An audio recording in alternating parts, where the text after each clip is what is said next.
WROI. And speaking of Footloose, I just couldn't let that one go.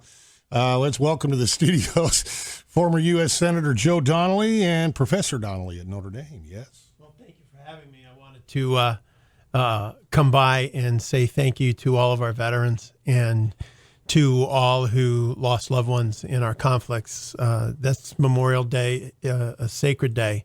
And so to everybody, I know that we lost folks here in Fulton County and the counties around us. I actually saw the dad this morning of one of the young men we lost when I was in Congress. And their sacrifice is not ever forgotten. And talking to the dad, he said there's not a day that goes by. And he went and visited his son this weekend. Now, what brought you to Rochester today? I was meeting with a young man who used to work for me, veteran of Iraq and Afghanistan, who's a veteran service officer down in Indianapolis. And so we were just catching up and, I said, look, why don't we meet in Rochester? It's the perfect place. Yeah, it pretty much is, even though Mother Nature tried to blow it down last week. Questions like this bother me because it always ends up getting twisted around as though I'm asking something I'm not or you're answering something you're not. But we seem to be getting a little bit more lenient on our military code of justice when it comes to how we conduct ourselves overseas. I'll put it that way. Is this a dangerous thing for U.S. troops? Well, I don't think you see it in our troops. I think that you may hear of some things right now, but our men and women who serve are as good as they have ever been. Well, all the polls show that they're not in favor of being lax. They like that honor. They like that system. They not only they live by honor. Yeah. They live by a code of justice. They live by doing the right thing. And so I don't see it at all in their service. Now, in your work in the private sector now and as a professor at Notre Dame, are you still hearing about some of the same issues? You're in closer contact with these strange creatures we call millennials now. I hear they're dangerous.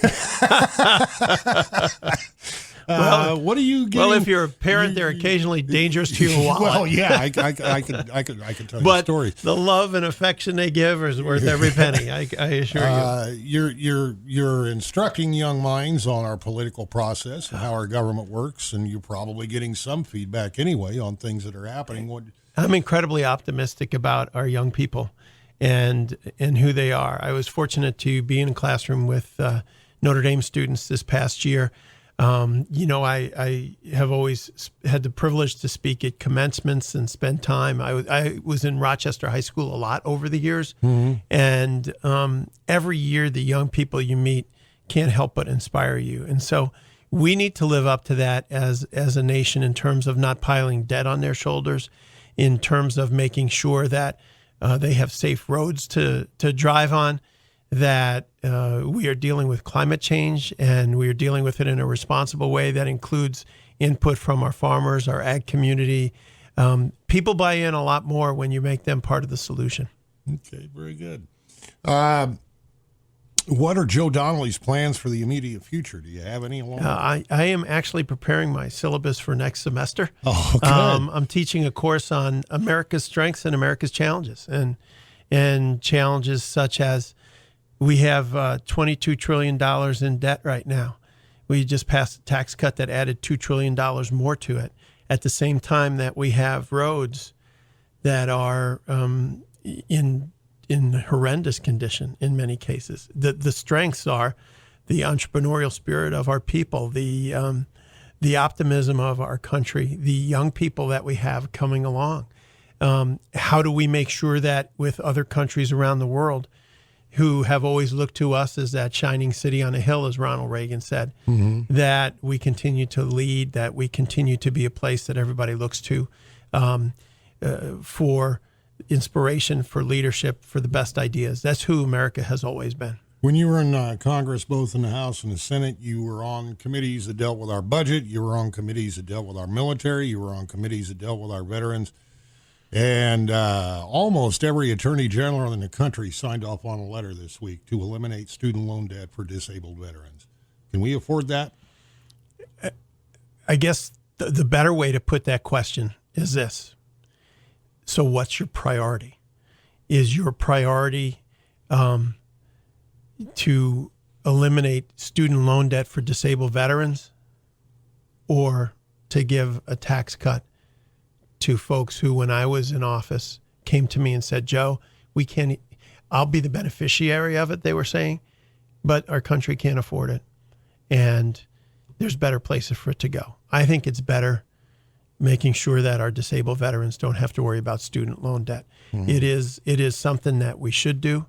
It is something that I am very hopeful we will do. A lot of people are under the mistaken notion all our veterans are covered by a GI Bill or a variation of it. There's a big window in there where you didn't have a GI Bill. You had what they call the Veterans Educational Assistance Program, which sounds wonderful. You contribute, but it split people up depending upon their MOS, what they did in the service. If you were in supply, you got a different deal than the guy was a cook, than the guy was infantry and in combat and stuff. So a lot of people don't understand. A lot of veterans have some student loan debt. Right. And these are people who put their lives on the line every single day. As I was saying, I was meeting with a young man this morning who used to work for me. Just an extraordinary young man who did a tour in Iraq, did another tour in Afghanistan, and came home and said, what I want to do is serve. And so he helped in our office, my office, state office, serving veterans, and is now a veteran service officer in Indianapolis, because he said, Joe, I can't think of a better thing to do with my time than to help veterans who may be struggling or dealing with a problem. And I know our vets out there, have a good understanding of things like the VA, but I want them to know that those services are available. Veterans, VA health services. We've got some of the best service centers here in our state, in the entire country. The center in South Bend, the health center in Mishawaka, may be the most advanced in the nation. It is a phenomenal location that we can help with job and assistance, and just what you were talking about. I can't see why anybody wouldn't support taking care of the student loan debt for our disabled vets. It's the right thing to do. It's the American thing to do. I know you're pressed for time, so I'll let you go, but I would be remiss if not asking, because you're from up around there. Do you know Mayor Pete Buttigieg? Did I say that right? I do. He used to work on my campaign. That's right. You told me that the last time. He was in fact, he came to Rochester for you, didn't he? He also one of the early things he did was the lawnmower races at 12 Mile. That's right. Yeah, in Cass County. So he's been all over our region. He knows our folks here, and he's a wonderful person who also served in Afghanistan. Enlisted, put his name on the line, put himself on the line, and we're very proud of him. Very good. I don't know why, but I forgot we had talked about that earlier. Yeah, I had to fill him in on. So here's what a lawnmower race is all about. And he came back and said, I just had the best time. I said, of course Turn you left, did. go fast. Cass County is awesome. 12 Mile is awesome. Yeah. All right. Again, turn left and go fast, kind of like the Indy 500. Exactly. Speaking again with former United States Senator Joe Donnelly. Like I say, we know you're busy, so we'll let you go. Well, thank you. But we're going to be speaking with him on a monthly basis. And like I say, for you folks that have been asking why we just talked to Republicans, we have no Democrats in our political chain of command right now.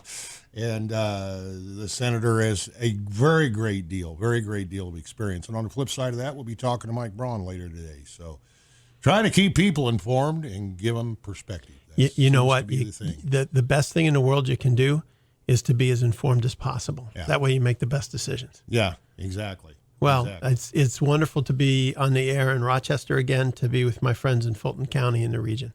Excellent. We look forward to talking to you again, sir. Thank you very kindly for stopping by. It is 9:44, 92.1 WROI.